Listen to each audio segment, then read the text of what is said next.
Hi friends. Hi. നമ്മൾ ഈ കറുപ്പും ഇട്ടിട്ട് നമ്മൾ ഈ ലോകത്തുള്ള എല്ലാ മലയാളികളും ഇന്ന് ആഘോഷിച്ചുകൊണ്ടിരിക്കുന്ന എമ്പുരാൻ കാണാൻ വേണ്ടിയിട്ട് ഞങ്ങളും പോവുകയാണ്. ഞങ്ങൾക്ക് ഇന്ന് ടിക്കറ്റ് കിട്ടിയിരിക്കുന്നത് ഒരു മണിക്കത്തെ ഷോയ്ക്കാണ് ടിക്കറ്റ് കിട്ടിയിരിക്കുന്നത്. അപ്പോൾ അത് കാണാൻ വേണ്ടിയിട്ട് ഖത്തറിലെ ഏഷ്യൻ ടൗണിലെ 4ാമത്തെ തിയേറ്ററിലാണ് നമ്മൾ പോകുന്നത്. ഇവിടെ കുറേ തിയേറ്ററുണ്ട്, നമ്മൾ നേരത്തെ പല വീഡിയോകളിൽ പറഞ്ഞിട്ടുണ്ട്. 4 തിയേറ്ററാണ് ഉള്ളത്. നമുക്ക് 4ലാണ് ടിക്കറ്റ് കിട്ടിയിരിക്കുന്നത്.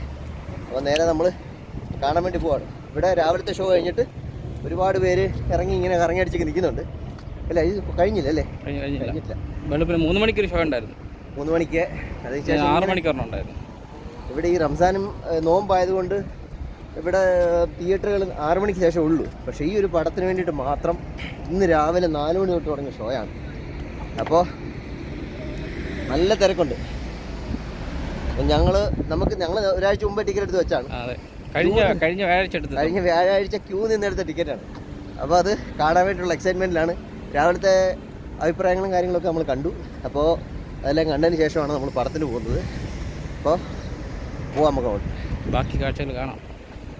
ഈ കാണുന്നതാണ് നമ്മുടെ തിയേറ്റർ നമ്പർ 4. നടക്കുന്നതേ ഉള്ളൂ, ആൾക്കാരൊക്കെ ഉണ്ട്. ഷോയ്ക്ക് വേണ്ടിയിട്ട് ആൾക്കാർ വന്നുകൊണ്ടിരിക്കുന്നേ ഉള്ളൂ. നമുക്ക് കയറാം. വടകൊച്ചൻ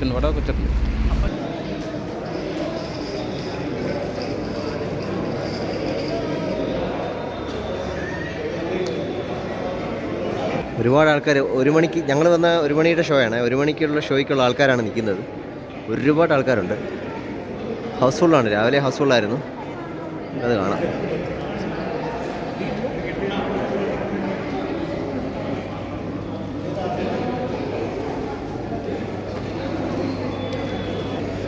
മോഹൻലാലിൻ്റെ ഒരുപാട് ഫോട്ടോസ് ഇവിടെ വെച്ചിട്ടുണ്ട്. ഫോട്ടോസ് ഇതെല്ലാം ലൈറ്റൊന്നും ഓണാക്കിയിട്ടില്ല. ഒരുപാട് ഫോട്ടോസ് വെച്ചിട്ടുണ്ട്. എമ്പുരാൻ്റെ പല സ്റ്റൈലിലുള്ള ഫോട്ടോസ്.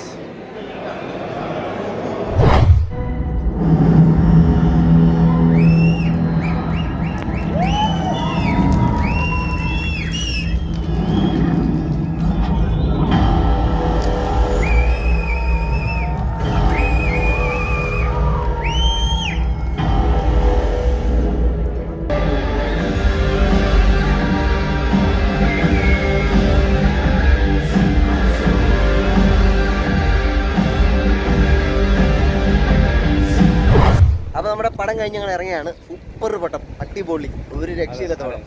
ഫൈറ്റ് അടിപൊളി, ലാസ്റ്റ് ഫൈറ്റ് കിട്ടും. പക്ഷെ ആദ്യം കുറച്ച് മനസ്സിലാകാനുണ്ട്. കാരണം വെച്ചാൽ കുറച്ച് നമുക്ക് ലാഗ് പോലെ തോന്നും. ആൾക്കാരൊക്കെ മനസ്സിലാക്കണ്ട എല്ലാവരുടെയും പേരും. അതെ, അത് നമ്മളെ ഒന്ന് കൺവിൻസ് ചെയ്യിക്കാൻ വേണ്ടിയിട്ടുള്ള ഒരു കുറേ ചെറിയ കഥ പറയുന്നതിന് ചെറിയൊരു ലാഗ് പോലെ ഉണ്ട്. അതല്ലാതെ പടം അടിപൊളി പടമാണ്. കാരണം കുറേ പേരൊക്കെ നെഗറ്റീവ് റിവ്യൂ പറയുന്നത് നമ്മൾ കേട്ടായിരുന്നു. പക്ഷേ നെഗറ്റീവ് റിവ്യൂ പറയുന്ന പോലൊന്നും അല്ല. സംഭവം അടിപൊളി പടമാണ്, ഒരു രക്ഷയില്ലാത്ത പടം. നല്ല അടിപൊളിയായിട്ട് അടിപൊളിയാ. ഹെലികോപ്റ്ററിന്റെ ഐക്യര് കളിയാ, ബഹളം. പിന്നെ കുറച്ച് പൊളിറ്റിക്സ് പറയുന്നുണ്ട്. പൊളിറ്റിക്സിൽ കൂടെ തന്നെയാണ് ഈ കഥ പോകുന്നത്. അപ്പോൾ അതിൻ്റെ ആയിട്ടുള്ളൊരു ചെറിയൊരു ഇതുണ്ട്. കാരണം മൈൻഡിൽ അല്ലെങ്കിൽ നമ്മുടെ മനസ്സിൽ കിടക്കുന്ന പൊളിറ്റിക്സിനെ ഏത് പൊളിറ്റീഷ്യനാവുന്ന അല്ലെങ്കിൽ ആ പൊളിറ്റിക്സ് വിശ്വസിക്കുന്ന ചില ആൾക്കാരുണ്ട്. അവർക്ക് ചിലപ്പോൾ ഫീൽ ചെയ്യാനുള്ള ചാൻസ് ഉണ്ട്. പക്ഷെ നമ്മുടെ കേരളത്തിൻ്റെ 3 ഒരു പാർട്ടികളെയും പറ്റി ശരിക്കും ബുക്ക് കൊടുക്കുന്നുണ്ട്. അപ്പോൾ അതുകൊണ്ട് അതും പ്രശ്നമൊന്നുമില്ല. പിന്നെ ക്ലൈമാക്സിൽ അടുത്ത 3ാം ഭാഗത്തിന് വേണ്ടിയിട്ടുള്ള ഒരു സെറ്റപ്പ് ഒക്കെ ഇട്ടിട്ടാണ് പടം മുന്നോട്ട് ക്ലോസ് ചെയ്തേക്കുന്നത് അല്ലേ, തീർന്നേക്കുന്നത്. പിന്നെ പേരെഴുതി കാണിച്ചതിന് ശേഷം കുറച്ച് ഒരു ഇതുണ്ട്, ചൈനയുടെ ഒരു സംഭവം കാണിക്കുന്നുണ്ട്. അതാണ് ഒരു സസ്പെൻസ് എന്ന് പറയുന്നത്. പിന്നെ പക്ഷെ ഒരു രസം എന്ന് വെച്ചാൽ നമ്മൾ പൃഥ്വിരാജ് ഒരു ഇന്റർവ്യൂവിന് പറഞ്ഞായിരുന്നു ഈ പടം തീർന്ന് ഫുള്ള് കഴിഞ്ഞിട്ട് പോകും, അത് ഫുള്ള് കാണണമെന്ന്. ലാസ്റ്റ് എൻഡ് കാർഡ് ഫുള്ള് കണ്ടിട്ട് എല്ലാവരും എൻഡ് കാർഡ് പേരെഴുതുന്ന മൊത്തം അങ്ങനെ എല്ലാവരും അവിടെ നിൽക്കുക. എഴുതി കാണിക്കുന്ന ഫുള്ള് ലാസ്റ്റ് വരെ കാണിച്ചു. ഒന്നുമില്ലായിരുന്നു പറഞ്ഞതെന്ന് വെച്ചാൽ ലാസ്റ്റ് ആ ലൂസിഫർ L3 എഴുതി കാണിക്കത്തില്ല. അതിന് ശേഷമുള്ള ഞാൻ ഈ പറഞ്ഞ ചൈനയുടെ അതാണ് ഉദ്ദേശിച്ചത്. സ്പോയിലർ അല്ല, ഇത് കുഴപ്പമൊന്നുമില്ല. നമ്മൾ ഈ ചൈനയുടെ എന്ന് പറഞ്ഞാൽ എല്ലാവർക്കും അറിയാവുന്നൊരു സംഭവം തന്നെ, അതാണ് പറഞ്ഞ കേട്ടോ, വേറൊന്നും. അപ്പോൾ അതുകൊണ്ട് പടം കാണാത്തതുണ്ടെങ്കിൽ തീർച്ചയായിട്ടും തിയേറ്ററിൽ പോയി കാണുക. നല്ലൊരു എക്സ്പീരിയൻസ് ആണ്. ഒരു ഇംഗ്ലീഷ് മൂവി കണ്ടതിൻ്റെ ആയിട്ടുള്ള എക്സ്പീരിയൻസ് നമുക്ക് കിട്ടും. അപ്പോൾ തീർച്ചയായിട്ടും എല്ലാവരും ഈ പടം ഒരു ആഘോഷമാക്കുക. അപ്പോൾ ഞങ്ങൾ പടം കണ്ടു, സൂപ്പർ പടമായിരുന്നു. ഇതാണ് നല്ല അടിപൊളി പടമാണ്, ഞങ്ങളുടെ അഭിപ്രായം. ഓക്കെ, അപ്പം അടുത്ത വീഡിയോ കാണാൻ എല്ലാവർക്കും ബൈ ബൈ.